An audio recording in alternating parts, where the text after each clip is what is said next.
आखिरकार national games में भागीदारी को लेकर ताइक्वांडो खिलाड़ियों के मनों में छाए संशय के बादल छट गए हैं। 38वें राष्ट्रीय खेलों के लिए गठित टेक्निकल कमेटी की चेयरपर्सन सुश्री सुनैना कुमारी ने स्पष्ट कर दिया है कि ताइक्वांडो इवेंट के लिए किसी भी फेडरेशन के हाथ में जिम्मेदारी नहीं दी जाएगी, चाहे कोई एनएसएफ होने का दावा कर रहा हो या कोई एमएनए होने का दावा ही क्यों ना कर रहा हो। हालांकि अभी भी एक पेंच समस्या बनकर खड़ा है कि आईओए यानी भारतीय ओलंपिक संघ अपने ही बनाए हुए नियम कायदे कानून को ताक पर रखकर अपने ही संविधान की अनदेखी क्यों कर रहा है। बहरहाल ताइक्वांडो खिलाड़ियों के नेशनल गेम्स में खेलने का रास्ता साफ हो गया है। देहरादून में आयोजित होने वाले सिलेक्शन ट्रायल्स में किसी भी फेडरेशन का कोई भी ताइक्वांडो खिलाड़ी पार्टिसिपेट कर सकता है, ऐसा सुश्री सुनैना कुमारी द्वारा जारी पत्र में कहा गया है। शायद पत्र की ड्राफ्टिंग करने वालों को इस चीज का एहसास भी नहीं है रहा होगा कि यह सिलेक्शन ट्रायल कितना बड़ा हो सकता है।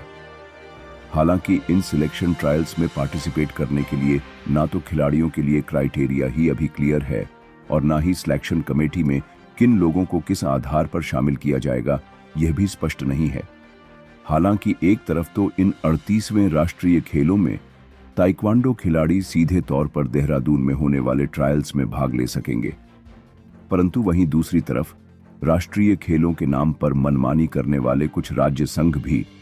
इन खेलों में भाग लेने के नाम पर एक बार फिर खिलाड़ियों से मोटी रकम ऐंठने की जुगत में है। आपको याद दिला दें कि भारतीय ओलंपिक संघ के चुनाव की प्रक्रिया के दौरान सुप्रीम कोर्ट के retired justice L Nageswara Rao द्वारा ताइक्वांडो फेडरेशन ऑफ इंडिया और इंडिया ताइक्वांडो के पक्ष को सुनने के पश्चात ताइक्वांडो फेडरेशन ऑफ इंडिया को भारतीय ओलंपिक संघ के चुनाव में मताधिकार प्रदान किया गया था। यहां पर ध्यान देने योग्य बात यह भी है कि जस्टिस एल नागेश्वर राव द्वारा ही भारतीय ओलंपिक संघ के संविधान को संशोधित करते हुए उसमें विशेष रूप से भारतीय ओलंपिक संघ में कौन खेल संघ सदस्य होगा को बड़े स्पष्ट तौर पर बताया गया है कि अंतर्राष्ट्रीय ओलंपिक समिति से मान्यता प्राप्त विश्व खेल संगठन से संबंधित खेल संघ ही भारतीय ओलंपिक संघ का सदस्य हो सकता है। अंतर्राष्ट्रीय ओलंपिक कमेटी के नियमों के अनुसार भी अंतर्राष्ट्रीय ओलंपिक कमेटी से मान्यता प्राप्त वर्ल्ड स्पोर्ट्स फेडरेशन से संबंधित राष्ट्रीय खेल संघ ही अर्थात मेंबर नेशनल एसोसिएशन ही राष्ट्रीय ओलंपिक संघ का सदस्य हो सकता है,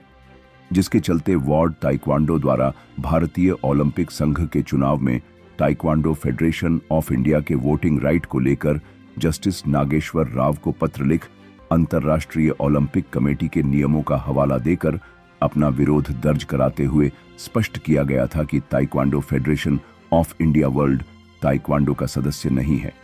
जिसकी वजह से ताइक्वांडो फेडरेशन ऑफ इंडिया को भारतीय ओलंपिक संघ की सदस्यता और चुनाव में हिस्सा लेने का कोई अधिकार नहीं है।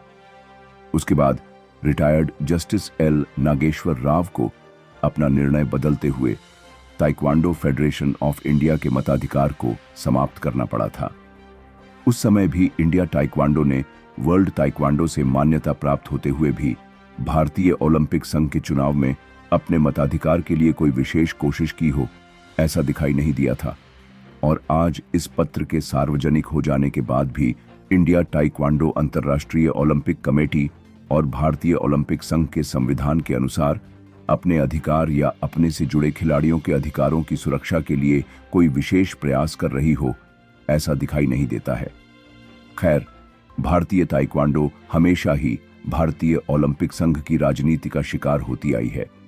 और अभी भी स्वयं भारतीय ओलंपिक संघ के संविधान के नियमों को ताक पर रखकर न सिर्फ भारत में असल ताइक्वांडो फेडरेशन के अधिकारों को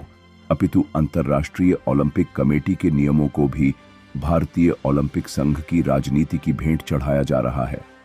देखना दिलचस्प होगा कि सिलेक्शन कमेटी के नाम पर इन राष्ट्रीय खेलों में किन टेक्निकल अधिकारियों के हाथों में भारतीय ताइक्वांडो खिलाड़ियों की किस्मत को सौंप जाएगा। क्या वो इंडिया ताइक्वांडो से जुड़े अंतर्राष्ट्रीय रेफरी होंगे या फिर पिछले कई वर्षों से अंतर्राष्ट्रीय नियमों से दूर बैठे वही पुराने अंतर्राष्ट्रीय रेफरी होंगे जो समय समय पर अपने राजनीतिक स्वार्थ के लिए खिलाड़ियों के भविष्य के साथ खेलने आए हैं। दूसरी तरफ एक और पहलू भी दिलचस्प होगा कि नेशनल गेम्स के नाम पर खिलाड़ियों का शोषण करने वाले राज्य खेल संघ इस बार खिलाड़ियों को मिले इस सीधे मौके को अपने पक्ष में भुना पाते हैं या नहीं।